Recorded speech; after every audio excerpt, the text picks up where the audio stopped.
The red lights flashed across the control room of the Deep Space Monitoring Station. Dr. Vexthal's 6 eyes widened as he stared at the impossible readings on his screen. His tentacles moved quickly over the controls, checking the data again and again.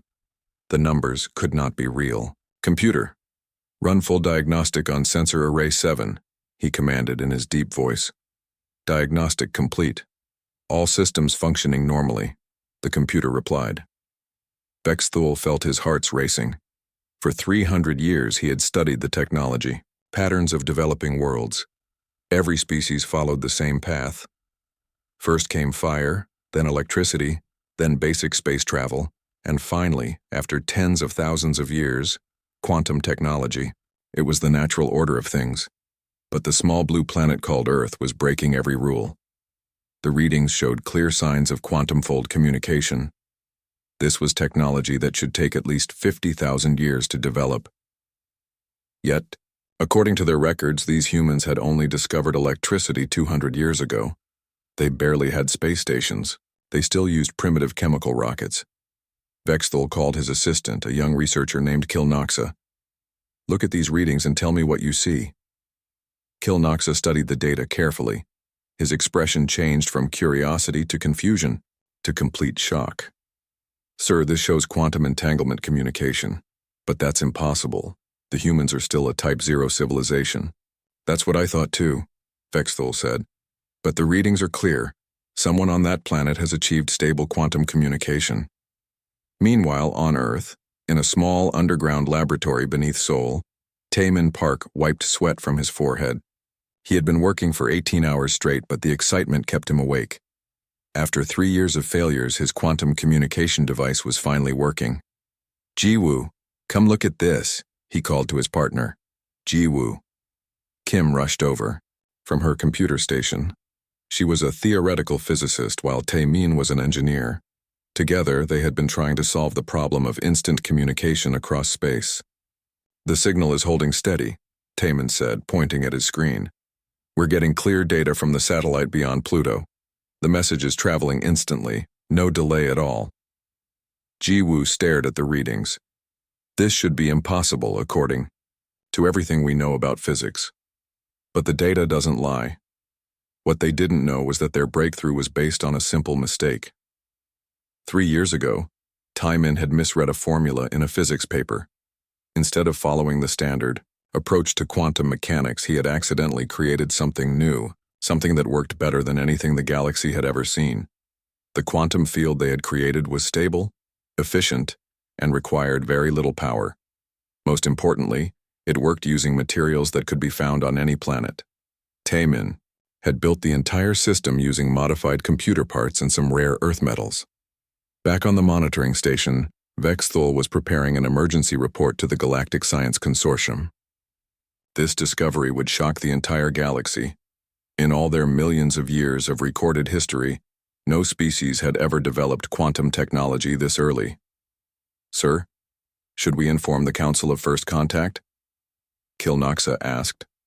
"Yes, immediately," Vexthal replied. "This changes everything we know about technological development." The Galactic Science Consortium was located on Nexus Prime, a massive space station at the center of the galaxy. It was home to the greatest minds from thousands of different species. When they received Vexthal's report, the reaction was immediate.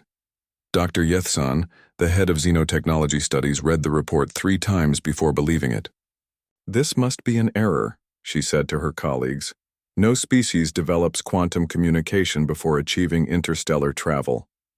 "The readings have been verified," replied Dr. Mordun, an ancient being whose species had mastered quantum technology 50,000 years ago. "Either our entire understanding of technological progression is wrong, or these humans have found a completely different path." The synthesizer, an AI construct that had been observing galactic development for millions of years, spoke up. "Its voice filled the chamber. "In all my records, no species has deviated from the standard technological path. This is unprecedented." Dr. Yethsan made the decision quickly. "We need to investigate this immediately. Prepare the fastest scout ship. I want a team on their way to the Sol system within the day."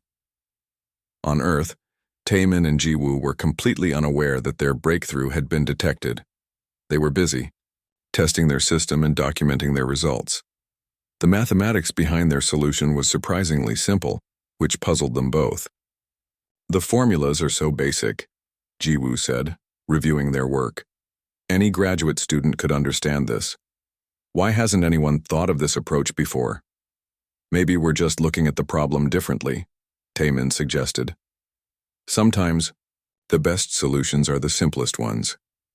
They decided to share their discovery with the international scientific community. Within hours of publishing their preliminary results online, physicists around the world were trying to replicate their experiment. Most succeeded on their first attempt. Dr. Sarah Chen at MIT called it elegantly simple. Professor Boris Petrov in Moscow said it was the most beautiful solution to quantum entanglement he had ever seen. Scientists everywhere were amazed at how easy it was to build and operate. What none of them realized was that their simple solution was actually far more advanced than anything the galaxy had ever developed. They had accidentally discovered a method that was both more efficient and more stable than technologies that had taken other species tens of thousands of years to perfect. The scout ship Luminous Inquiry was the fastest vessel in the consortium fleet. Captain Zethmora received her orders personally from the High Council. She was to observe the humans secretly and report back on their quantum technology. "This mission is classified at the highest level," the council leader told her. "If these humans have truly developed quantum communication independently, it could change the balance of power in the galaxy." Captain Zethmora selected her best crew for the mission. The ship could travel from Nexus Prime to the Sol system in just 3 months, using their fastest drive systems. It would give them time to study all available data about human civilization, Z. The Luminous Inquiry began its journey. Taemin and Jiwoo were making even more discoveries. Their quantum communication system was revealing new properties every day. They found they could not only send messages instantly across space, but also transmit complex data and even energy patterns. "This is bigger than we thought," Jiwoo said, during one of their late-night work sessions. "We're not just communicating through quantum entanglement, we're actually manipulating the fabric of space-time itself." Taemin nodded, though he didn't fully understand all the implications. "Should we contact the government? This seems like something they should know about." "Let's finish our documentation first," Jiwoo replied. "We need to understand exactly what we've created before we tell anyone else." Neither of them suspected that their discovery had already attracted attention from across the galaxy. The consortium's monitoring stations were tracking every test they performed. Each new experiment only confirmed what Dr. Vexthul had reported. Humanity had achieved the impossible. As the Luminous Inquiry traveled through space toward Earth, the scientific community on Nexus Prime was in chaos. Teams of researchers were trying to understand how a primitive species could develop technology that surpassed their own. Some believed it was impossible and demanded more proof. Others wondered if humanity had received help from an advanced civilization, but Dr. Morden, who had studied technological development longer than anyone, had a different theory. "What if," he suggested to his colleagues, "we've been approaching quantum mechanics the wrong way all along? What if these humans have found a better path?" The idea was revolutionary and frightening. It meant that everything the galaxy thought it knew about science and technology might be wrong.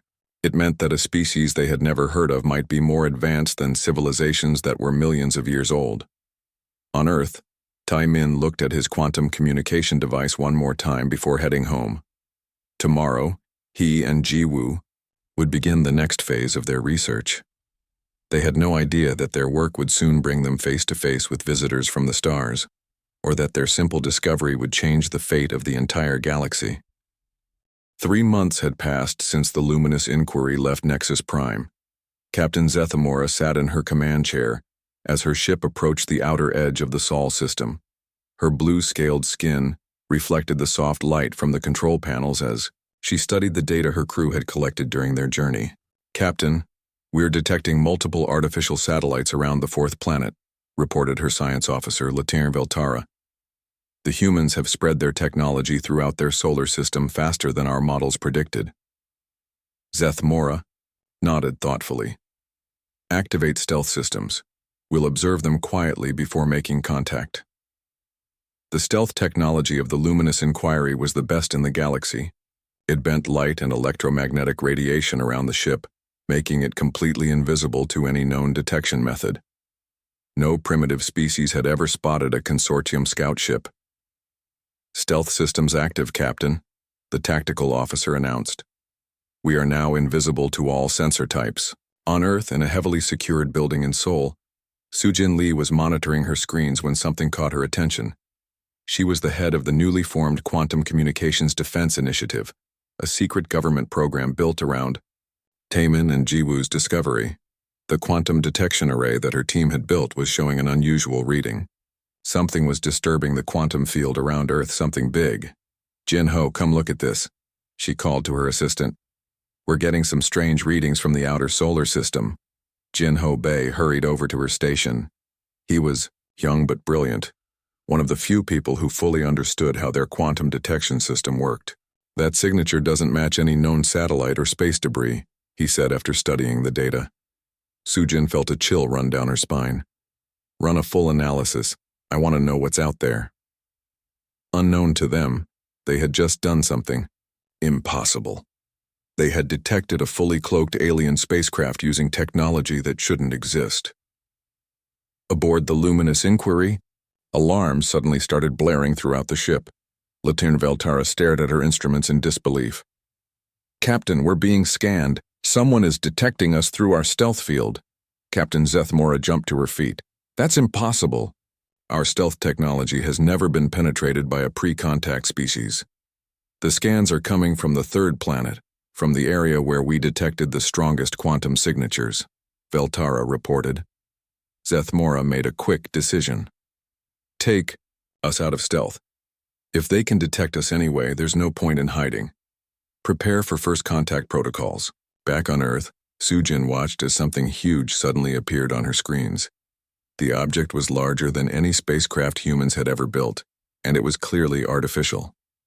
Contact the Defense Ministry immediately, she ordered, and get me a line to Dr. Park and Dr. Kim. We're going to need their expertise. Within an hour, a crisis team had assembled in the government's secure communications center. Taemin and Jiwoo were rushed from their laboratory to join military officials and diplomats.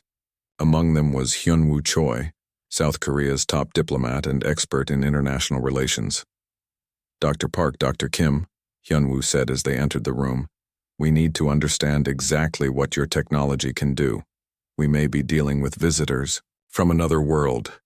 Taemin looked confused. Our technology is just for communication. We're not equipped to deal with aliens. Actually, Jiwoo interrupted, studying the data on the screens. Our quantum field detection system could be modified to communicate with them. If they're using similar technology, we might be able to establish contact. Meanwhile, Captain Zeth Mora was preparing her own communication attempt. The consortium had standard first contact protocols that had been used successfully for thousands of years. She transmitted a basic mathematical sequence followed by images showing peaceful intentions. To her surprise, she received an immediate response. Not only did the humans reply with their own mathematical sequence, but they did so using quantum fold communication, the same technology that had brought the consortium to investigate them in the first place.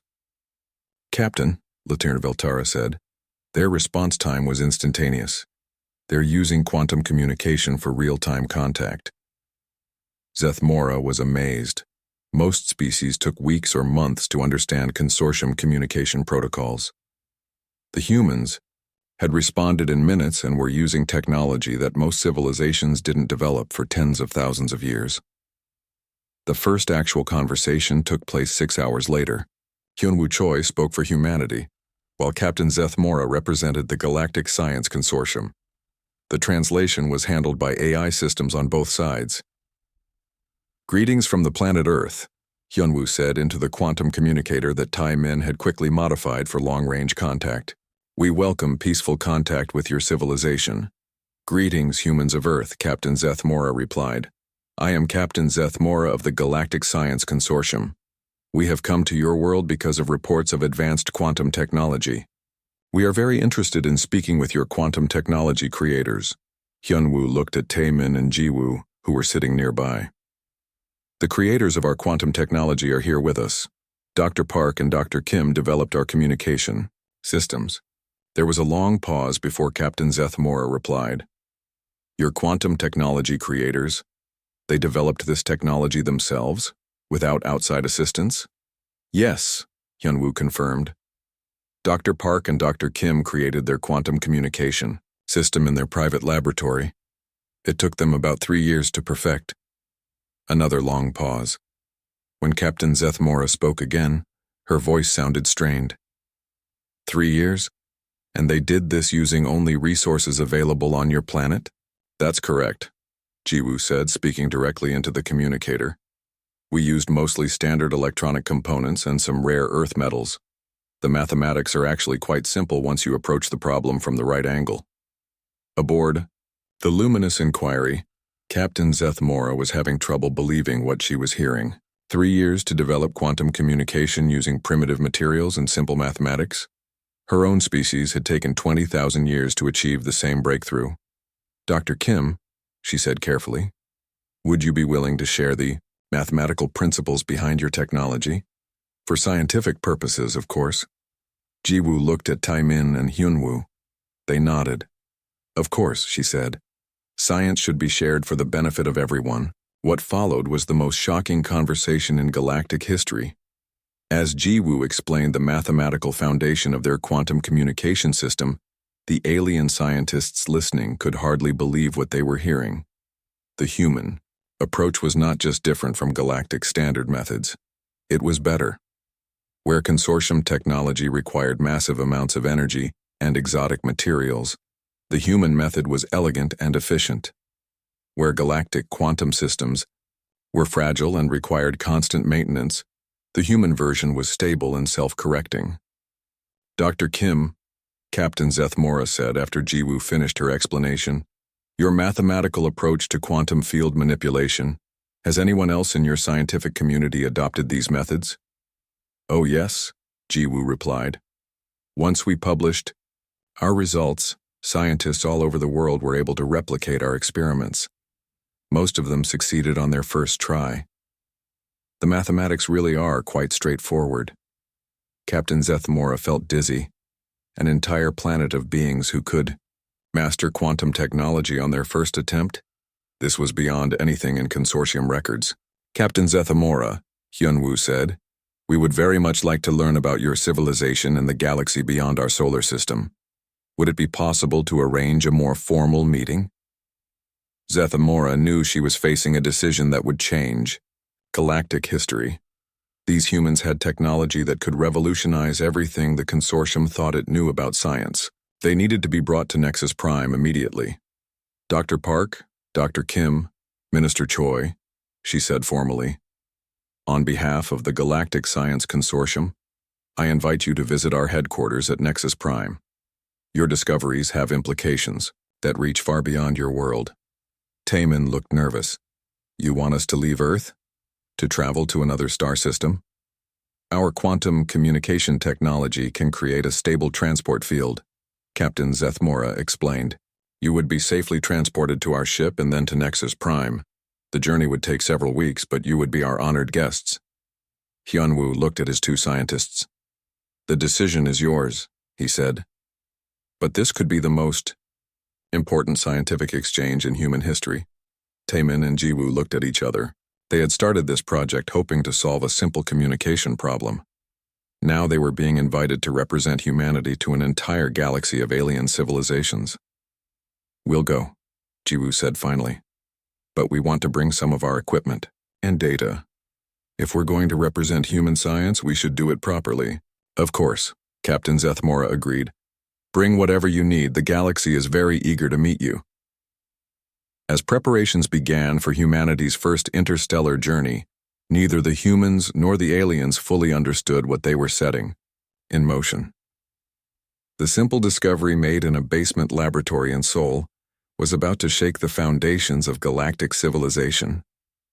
The journey to Nexus Prime took 3 weeks aboard the luminous Inquiry. Taemin spent most of his time staring out at the stars, still amazed that he was traveling faster than light. Jiwoo was busy studying the alien technology around them, asking Captain Zethmora endless questions about how their ship worked. Hyunwoo used the time to learn about galactic civilization. He discovered that the consortium included over 10,000 different species, some so ancient that they had been traveling between stars for millions of years. The thought was both exciting and intimidating. "Captain," Jiwoo said during one of their daily conversations, "your quantum drive system seems much more complex than it needs to be. Have you ever tried using gravitational wave manipulation to stabilize the quantum field?" Captain Zethmora looked puzzled. Gravitational wave manipulation? That's theoretical physics. No one has ever successfully used gravitational waves for practical applications. Really? Jiwoo seemed surprised. We use it all the time in our quantum systems. It's actually quite simple once you understand the relationship between gravity and quantum fields. Once again, Captain Zethmora found herself amazed by these humans. They spoke about impossible physics as if it were basic science. When they finally arrived at Nexus Prime, Taemin gasped at the sight. The space station was enormous, larger than Earth's moon. Thousands of ships from hundreds of different species were docked at its ports. The structure itself seemed to blend advanced technology with artistic beauty.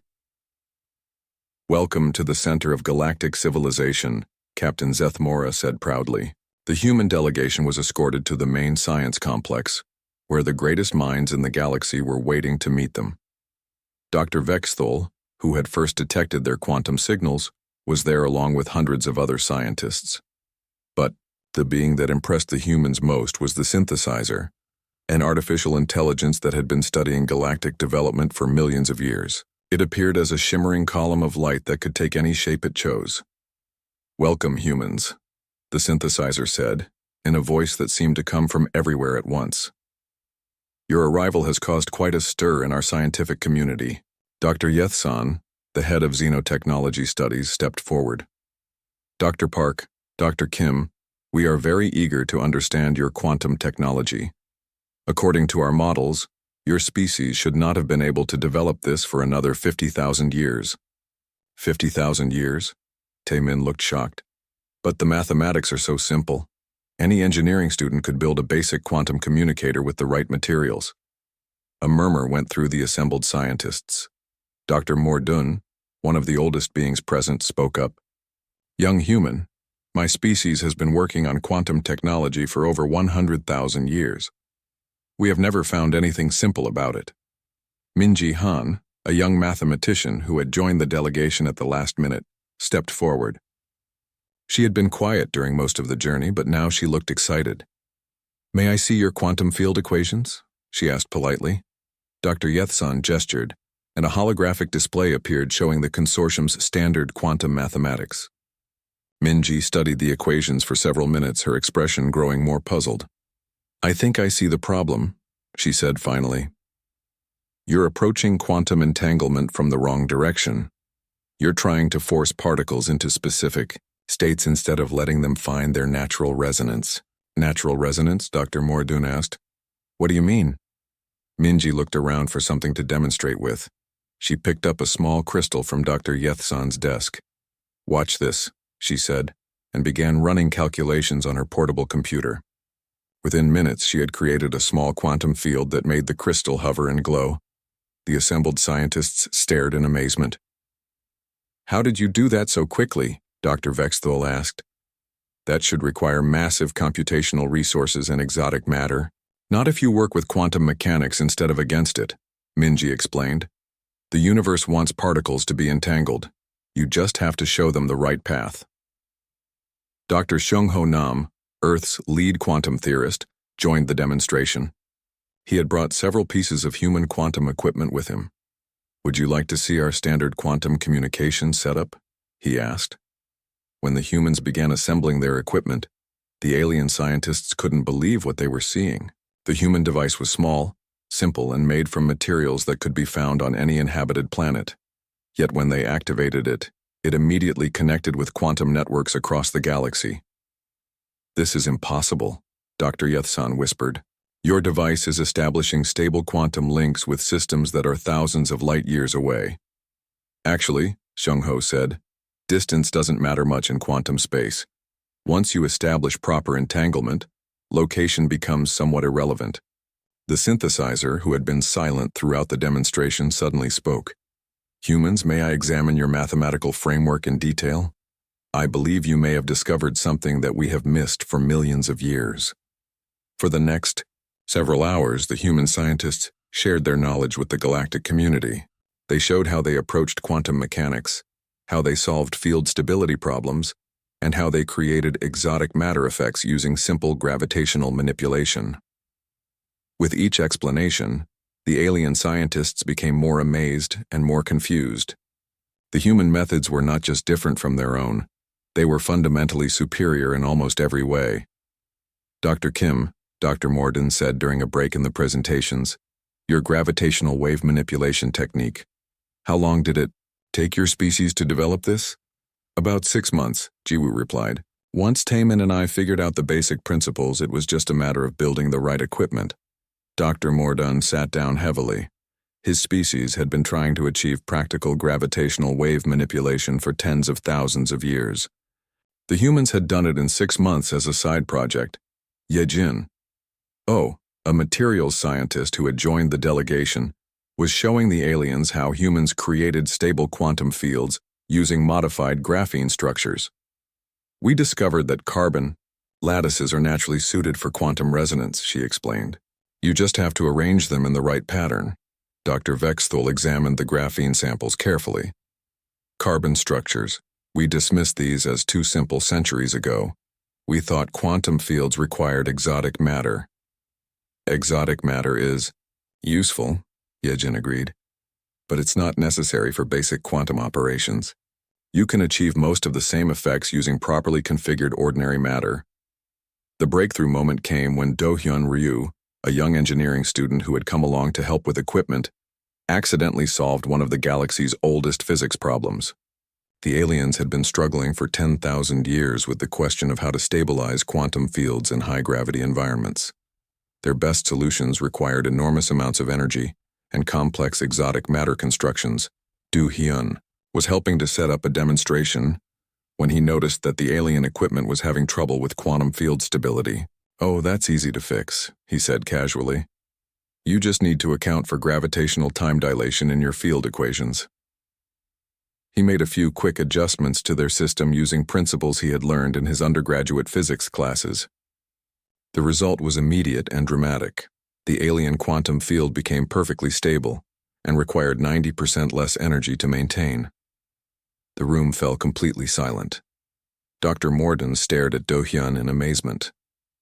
"You just solved the high-gravity quantum stability problem. We've been working on that for 10,000 years. Do-hyun looked embarrassed. "Sorry, I didn't know it was a big problem. The solution seemed pretty obvious." The synthesizer spoke into the silence. "Citizens of the galaxy, what we are witnessing here is not just advanced technology. These humans have developed a fundamentally different approach to understanding the universe. Their methods are more intuitive, more efficient, and more powerful than our own." Dr. Yethsan nodded slowly. "The question is, how is this possible? How did a species that discovered electricity only 2 centuries ago develop quantum physics beyond our own understanding?" "Maybe," Jiwoo suggested, "it's because we approached the problems without knowing they were supposed to be difficult. We didn't have thousands of years of established methods to work around. We just looked at the physics and found the simplest solutions." The implications of this statement hit the assembled scientists like a shockwave. For millions of years, galactic civilization had built layer upon layer of complex technology. They had developed elaborate theories and massive engineering projects to solve problems that might have simpler solutions. "Are you suggesting," Dr. Morden asked slowly, "that our advanced age has actually hindered our scientific development?" "Not hindered," Taemin said diplomatically, "but maybe limited. When you have one way of doing things that works, it's hard to imagine that there might be a better way." The synthesizer processed this for several long moments. This changes everything, it finally announced. If the humans are correct, then we need to reconsider not just our technology, but our entire approach to scientific development. Dr. Yethsan looked around at her colleagues. I think, she said carefully, that we need to convene an emergency session of the full Galactic Science. The emergency session of the Galactic Science Council was unlike anything in recorded history. Representatives from over 5,000 species had gathered at Nexus Prime, either in person or through quantum communication links. The Great Assembly hall buzzed with hundreds of different languages as beings tried to understand what the humans had revealed. High Chancellor Morthek, an ancient being whose species had helped found the consortium millions of years ago, called the session to order. His voice carried the weight of eons as he addressed the assembly. Fellow beings of the galaxy, he began, we are here to discuss discoveries that challenge the very foundation of our scientific understanding. The humans of Earth have demonstrated technology that should not exist according to our established models of development. A murmur rippled through the assembly. Many of the representatives had heard rumors, but few understood the full scope of what had happened. Taemin, Jiwoo, and their team sat in a special section reserved for honored guests. They felt small and nervous, surrounded by beings from across the galaxy. Some looked almost human, while others were so alien that it was hard to tell which end was their head. Dr. Kim, High Chancellor Morthek said, would you please explain to the assembly how your species developed quantum communication technology? Jiwoo stood up, still amazed that she was addressing the representatives of galactic civilization. Thank you, High Chancellor. Our approach began with a simple observation. We noticed that quantum particles seemed to want to be connected. Instead of forcing them into specific states, we decided to work with their natural tendencies. She activated a holographic display showing the human mathematical framework. Our calculations are based on the idea that quantum entanglement is the natural state of particles. We don't create entanglement, we simply reveal it. A representative from the Crystalline Collective, a species made of living minerals, spoke up. Dr. Kim, are you saying that all particles in the universe are already connected? In a sense, yes, Jiwoo replied. We believe that quantum entanglement is a fundamental property of reality. Particles aren't separate things that become connected. They're parts of a larger whole that appear separate. The assembly erupted in discussion. This was not just a different technology. It was a completely different way of understanding the universe. Dr. Harmonizer Prime, the consortium's greatest physicist, requested permission to speak. The crystalline being's voice resonated through the chamber like music. Dr. Kim, if your theory is correct, then most of our quantum technology is based on a fundamental misunderstanding of reality. Not a misunderstanding, Jiwoo said diplomatically. Just a different perspective. Your methods work, but they require more energy and resources because you're working against the natural flow of quantum mechanics instead of with it. Yejin. Oh stood up to join the demonstration. May I show you how this applies to practical technology? She asked. With permission from the High Chancellor, Yejin began setting up a small device she had brought from Earth. It looked impossibly simple compared to the massive consortium quantum systems. This is a quantum field generator, she explained. It's made primarily from carbon nanotubes arranged in a specific pattern. The carbon naturally resonates with quantum fields, so we don't need exotic matter or massive energy sources. She activated the device, and a soft blue glow surrounded it.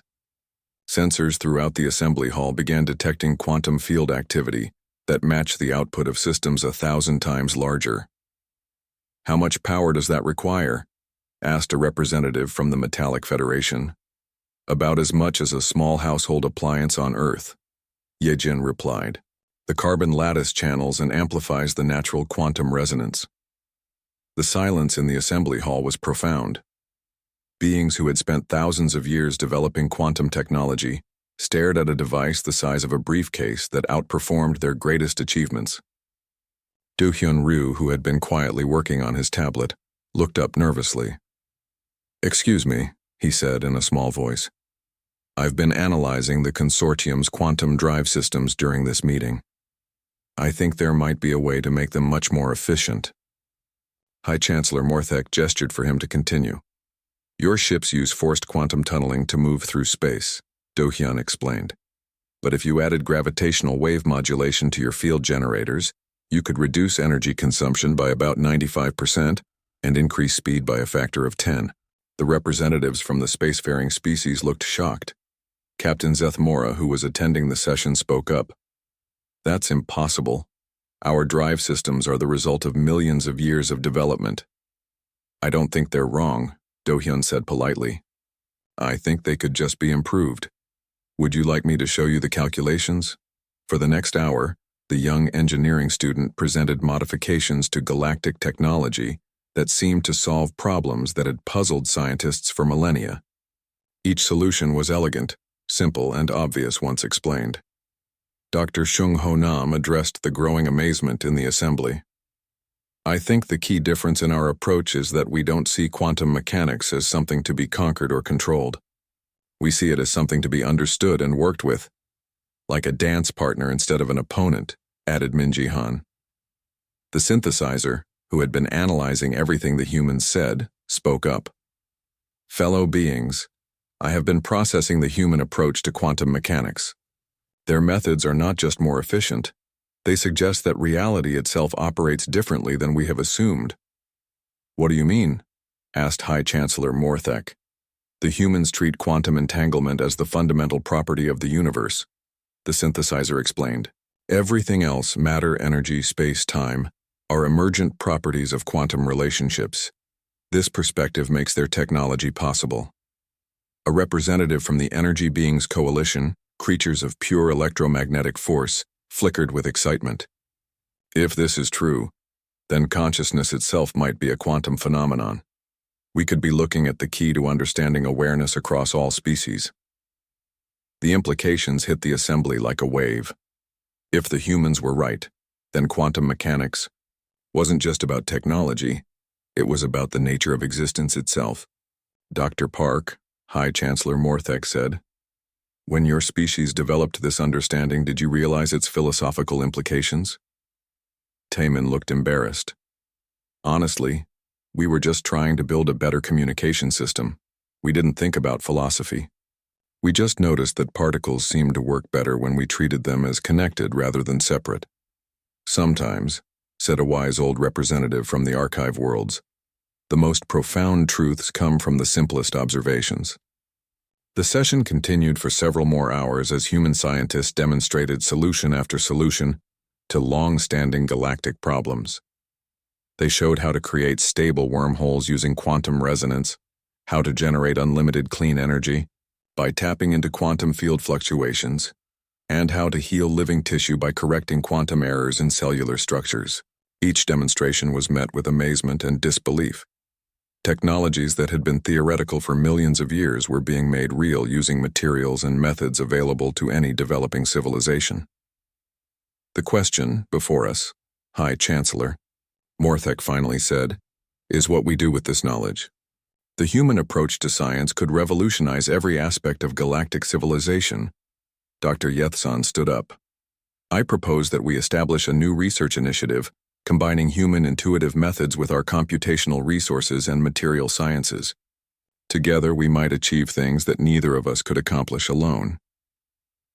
The proposal was met with enthusiasm from most of the assembly, but not everyone was pleased with the developments. Ambassador Krelnoth of the Hierarchical Order requested permission to speak. His species was one of the oldest in the galaxy, and they had ruled vast sections of space for millions of years. High Chancellor, he said in a cold voice, we must be careful not to let enthusiasm override wisdom. These humans are a very young species. Their methods may seem impressive now, but they lack the time-tested reliability of our established technologies. Are you suggesting we ignore discoveries that could benefit all galactic civilization? Asked Dr. Harmonizer Prime. I'm suggesting we proceed cautiously, Ambassador Krelnoth replied. The current order of things has maintained peace and stability for millions of years. Rapid technological change could upset that balance. Murmurs spread through the assembly. Some beings nodded in agreement, while others looked troubled by the ambassador's words. Hyunwoo Choi, who had been quietly observing the political undercurrents, stood up. "Ambassador Krelnoth, with respect, we're not trying to upset any balance. We simply want to share knowledge that could help everyone." "And that's exactly what makes your species dangerous," Ambassador Krelnoth said bluntly. "You develop in decades what takes us millennia. You solve problems we've struggled with for millions of years. You threaten the natural order of technological progression." The assembly fell silent. The political implications of the human discoveries were becoming clear. If young civilizations could develop advanced technology quickly using human methods, it could change the power structure of the entire galaxy. High Chancellor Morthek spoke carefully. News of humanity's quantum breakthrough spread across the galaxy faster than anyone had expected. Within weeks of the Galactic Science Council meeting, thousands of species were attempting to replicate human methods. The results were both amazing and troubling. On the research world of Kepler 442b, a team of aquatic researchers successfully modified their underwater quantum computers using human carbon lattice principles. Their computational power increased by 500% overnight. On the desert planet Xerion, the silicon-based collective discovered that human gravitational wave techniques could help them communicate across their planet's massive sandstorms for the first time in their history. But the most dramatic changes were happening among younger civilizations that had been struggling to develop advanced technology. The Botanical Federation, a species of intelligent plants, had been trying to develop space travel for over 1,000 years. Using human quantum methods, they achieved their first interstellar flight in just 6 months. Back on Nexus Prime, Dr. Yethsan was coordinating the largest scientific collaboration in galactic history. Teams from hundreds of species were working together to understand and implement human quantum techniques. "The results are incredible," she reported to the emergency council session that had been called to discuss the rapid changes. "We're seeing technological advancement at rates we've never observed before." Jae-won Kim, a systems engineer who had joined the human team, was working with alien scientists to retrofit existing galactic technology. The Luminous Inquiry had become a test platform for these improvements. When Captain Zethmora activated the modified quantum drive system, her ship could travel 10 times faster than before while using a tenth of the energy. "It's like having a completely new ship," she told the council. "Our travel time to the outer rim has been reduced from months to weeks." But not everyone was celebrating these advances. In the private chambers of the hierarchical order, Ambassador Krelnoth was meeting with representatives from the galaxy's oldest and most powerful civilizations. "The situation is getting out of control," he told the assembled leaders. "Young species that were supposed to take tens of thousands of years to develop advanced technology are now achieving it in decades. Our entire system of galactic governance is based on technological superiority. If that advantage disappears, so does our authority."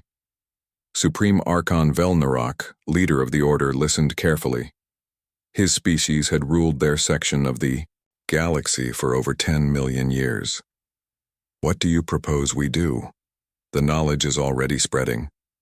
We need to contain it," Ambassador Krelnoth replied. "The humans are the source. If we can isolate Earth and prevent them from sharing more of their methods, we might be able to control the damage." "And how do you suggest we do that without appearing to be oppressors?" asked General Mordek of the warrior caste.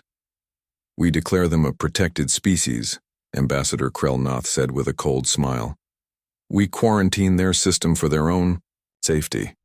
We tell the galaxy that rapid technological development is dangerous for primitive species and that we're protecting them from themselves."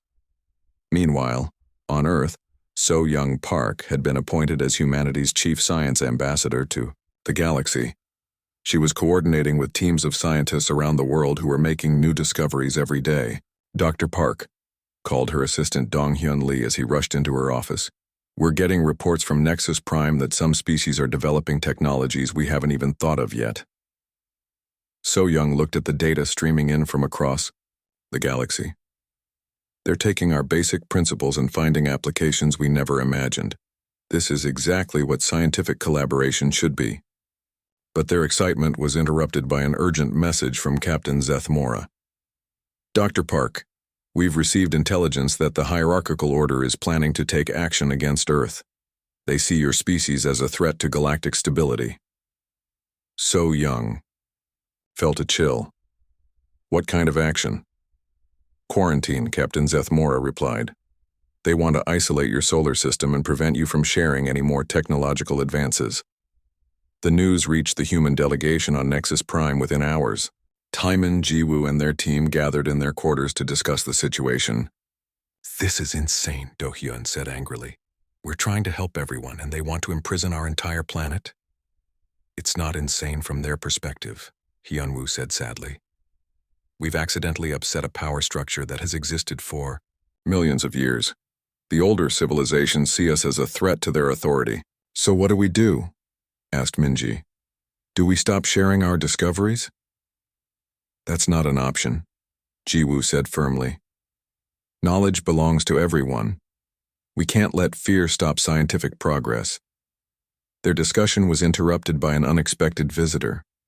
The synthesizer materialized in their room, its form shifting and shimmering. Humans, it said, I have a proposal for you. We're listening, Taemin replied. The hierarchical order plans to move against Earth within the next few days, the synthesizer explained. But what if I told you that your quantum principles could create a communication network that could connect every peaceful species in the galaxy? A network that could not be blocked or controlled by any single authority? The humans looked at each other with growing excitement and concern. You're talking about a galactic internet, Yejin said. A quantum communication system that spans the entire galaxy.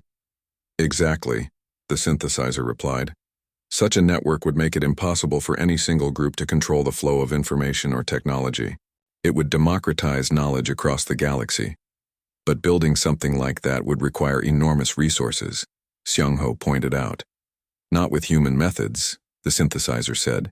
Your quantum techniques make it possible to create a self-sustaining network using quantum entanglement. Once established, it would maintain itself indefinitely. Chang-Min Lee, who had been quietly working on quantum engineering problems, looked up from his tablet. Actually, I think I know how to do this. We could use a cascading entanglement effect. Each new connection would strengthen the entire network. Show me, the synthesizer said. For the next several hours, Chang-Min worked with the synthesizer to design a galactic quantum communication network. The mathematics were complex, but the underlying principles were based on the simple human approach to quantum mechanics. This is brilliant, the synthesizer said when they finished. With this network, every species in the galaxy could share knowledge instantly. Scientific discoveries could be distributed to everyone simultaneously. But wouldn't that make the technological disparity problem even worse? Asked Hyunwoo.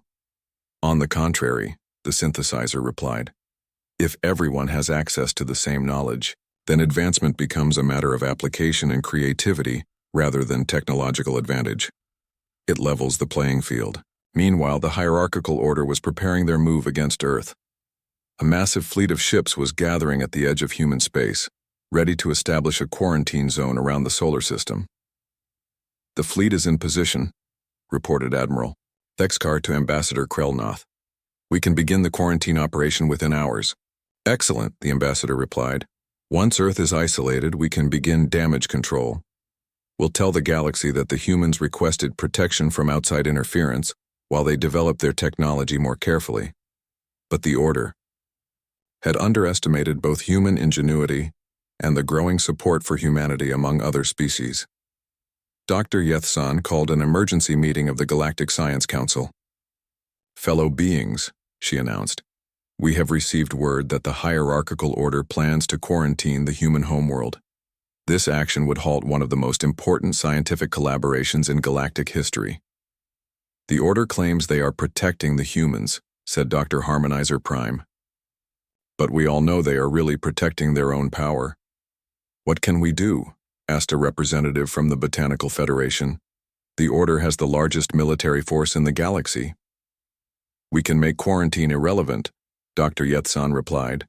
The humans have developed a way to create an unbreakable galactic communication network. If we implement it before the quarantine begins, the Order won't be able to stop the flow of knowledge. The proposal sparked intense debate. Many species supported the idea, but others worried about defying the hierarchical order. The order had maintained galactic peace for millions of years, even if that peace came at the cost of stagnation. As the debate raged on Nexus Prime, the human team was making final preparations for their quantum network. They had been joined by volunteers from dozens of species, all working together to deploy the system before the order could stop them. "Are you sure this will work?" Captain Zethmora asked, as she prepared her ship to carry the first network nodes to strategic points across the galaxy. "The mathematics are sound," Changmin replied. "Once we establish the first few connections, the network will grow automatically. Every quantum communication device in the galaxy will become a potential node." "And if the order tries to destroy the nodes?" she asked. "They can't," Jiwoo said with a smile. "That's the beauty of quantum entanglement.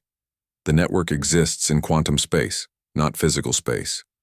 You can destroy the devices, but the connections themselves are indestructible." As Captain Zethmora's ship departed Nexus Prime, carrying the first quantum network, the hierarchical order's fleet appeared at the edge of Earth's solar system, just as the first quantum network nodes were being activated across the galaxy. Admiral Thexkar commanded over 1,000 warships, the largest force assembled in recent galactic history. His orders were simple: establish a complete blockade around Earth and prevent any communication or travel to or from the human homeworld. "Begin quarantine operations," the Admiral commanded. "No ships enter or leave this system." But even as the massive alien fleet spread out across the solar system, something unprecedented was happening throughout the galaxy. The quantum communication network that Changmin Li had designed was coming online, and it was spreading faster than anyone had expected. On Nexus Prime, the synthesizer monitored the network's growth with amazement. "The cascading effect is working perfectly," it announced to the assembled scientists. "Each new connection strengthens the entire system. We now have quantum links to over 3,000 star systems, and the number is growing exponentially." Dr. Yethsan watched the holographic display showing the network's expansion. "It's beautiful," she said. "For the first time in galactic history, every peaceful species can communicate instantly with every other." Back on Earth, So-Young Park was coordinating humanity's response to the quarantine. "Admiral Thexkar," she transmitted to the alien fleet. "Earth respectfully requests to know the reason for this military action." "By order of the hierarchical order," the Admiral replied, "your planet is being placed under protective quarantine. Your rapid technological development poses a danger to galactic stability. This action is for your own protection." "We did not request protection," So-Young responded firmly. "We request that you withdraw your forces immediately." "That is not possible," Admiral Thexkar said. "The quarantine will remain in effect until the order determines that your species is ready for unrestricted contact with galactic civilization." What the Admiral didn't know was that the quarantine was already meaningless. Thanks to the quantum network, Earth was more connected to the galaxy than ever before. Thousands of species were now in direct communication with human scientists, sharing knowledge and collaborating on projects in real time. Meanwhile, in the depths of space, Captain Zethmora was deploying the final network nodes with help from volunteers from dozens of species. "Network completion at 99.7%, she reported. "The last few nodes are coming online now." The moment the network reached full activation, something unexpected happened. Changmin's design had included a feature he hadn't fully explained. The network was self-expanding. Every quantum device in the galaxy automatically became a potential connection point. On the ancient world of Hierarchy Prime, Ambassador Krelnoth was meeting with Supreme Archon Velnarok when their private quantum communicators suddenly lit up with connection requests from across the galaxy. "What is this?" the Supreme Archon demanded. "It appears the humans have created some kind of galactic communication system," Ambassador Krelnoth said, his voice filled with dread. "Our entire network has been integrated." Across the galaxy, the same thing was happening. Species that had been isolated for millennia were suddenly in contact with thousands of others. Young civilizations were connecting directly with ancient ones. Information and ideas began flowing freely for the first time in galactic history. But the most dramatic change was yet to come. In-Ho Kang, who had been working quietly on a theoretical project, made an announcement that shocked even his fellow humans. "I've been experimenting with quantum consciousness bridging," he told the team on Nexus Prime. "I think I've found a way to allow different species to temporarily share thought processes." "Share thoughts?" Taemin asked. "How is that possible?" "Consciousness appears to have quantum properties," In-Ho explained. "If we can create a stable quantum link between neural networks, beings from different species should be able to understand each other on a fundamental level." The implications were staggering. If In-Ho was right, the communication barriers between species could be eliminated entirely. "We need to test this," Dr. Yethsan said, "but safely. We don't want to damage anyone's mind." The first test was conducted between In-Ho and Dr. Harmonizer Prime, the crystalline physicist.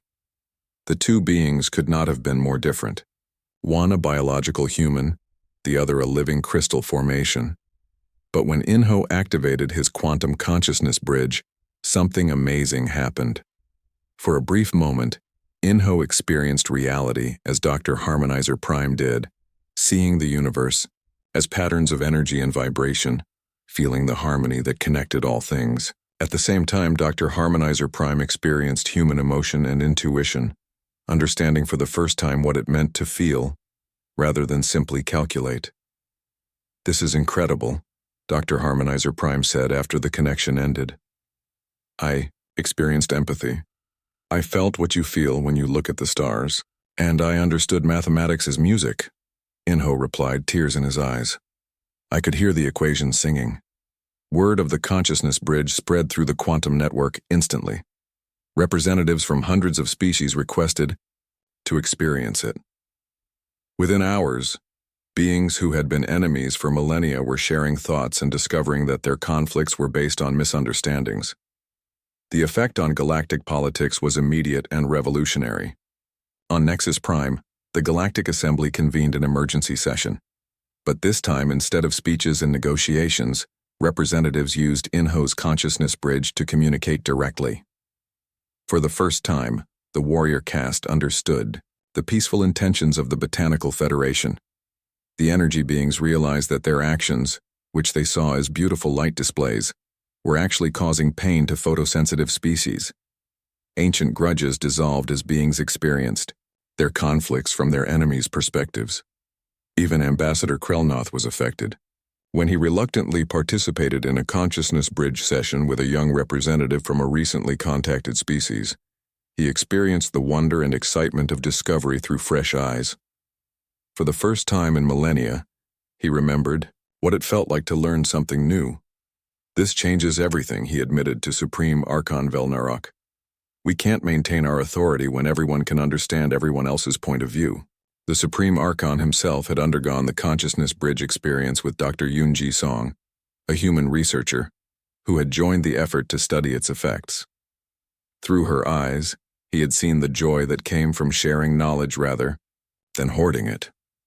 "Perhaps," the Supreme Archon said slowly, "it is time for the hierarchical order to evolve as well."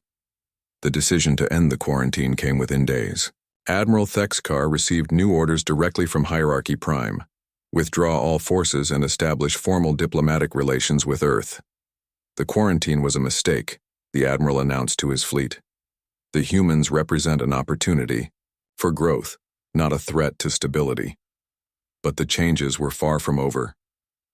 Dr. Yoonji Song, working with scientists from across the galaxy, announced the formation of the new Galactic Research Collaborative. Unlike the old consortium, which had been dominated by ancient species, the new organization was based on the principle that knowledge belonged to everyone. Every species, regardless of age or technological level, has something unique to contribute, Dr. Yoonji explained at the founding ceremony. Young civilizations bring fresh perspectives, while ancient ones provide wisdom and experience. Together we can achieve things none of us could accomplish alone. The first major project of the collaborative was to establish research stations throughout the galaxy where beings from different species could work together in person. The quantum network made communication instant, but physical collaboration offered even greater possibilities. Taemin Park, the engineer whose simple communication experiment had started everything, found himself appointed as the first director of applied research for the collaborative. "This is not what I expected when I started working in my basement laboratory," he told Jiwoo with a laugh. "Did you ever imagine we would change the entire galaxy?" she replied. "I just wanted to talk to our satellite without delay," Taemin said. "I never thought about talking to the whole universe." But the universe was indeed listening. As the quantum network reached its full potential, it began detecting signals from beyond the galaxy itself. Other galaxies, it seemed, had been trying to establish contact for millions of years. Humanity's quantum breakthrough had finally provided the key to receiving their messages. The first message from outside the galaxy came from a collective of species in Andromeda. They had been watching the Milky Way for eons, waiting for its civilizations to develop the quantum consciousness technology necessary for meaningful communication between galaxies. "Greetings, young minds of the spiral galaxy," their message began. "We have waited long for you to discover the harmony that connects all consciousness. Welcome to the greater community of aware beings." The implications were overwhelming. The E2 galaxy was not alone. Consciousness, it seemed, was a universal phenomenon, and quantum mechanics was the language that connected all thinking beings across the cosmos. As news of intergalactic contact spread through the quantum network, species throughout the galaxy reacted with wonder and excitement. The universe was far larger,